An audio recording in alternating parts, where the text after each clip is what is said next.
A matsayinka na namiji, a wasu ranaku kana iya tashi da safe ka ga headquarter a miƙe, wato yana sama yana shawagi.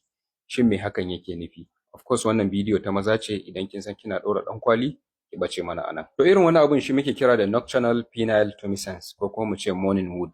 Hakan yana faruwa ne saboda normal physiological processes na jiki, wato normal ayyuka da ɓangarori da dama na jiki suke yi, kama daga ɓangare na ƙwaƙwalwa, ɓangare na gudanarwar da jini a jiki, ɓangare na sinadarai da sauransu. So a mafi akasari na lokaci hakan ba wai yana faruwa bane saboda mafarki na abin sha'awa. Samun irin haka yakan iya nuni ga lafiya ta ɗa namiji, sannan kuma a dare akan iya samun episode na wannan abun kamar guda 3 zuwa 5, kowanne yakan iya ɗaukan wasu 'yan mintuna. To idan ya zamana ka saba ganin irin wannan abun, to sai kuma lokaci ɗaya ka daina gani ko kuma ganin ya ragu sosai, to yana da kyau ka ga likita, musamman ma idan shekarunka ba su fara ja ba. Abubuwan da za su iya kawo haka sun haɗa da matsala ta erectile dysfunction, wato matsala ta tashin gaban namiji saboda wasu dalilai.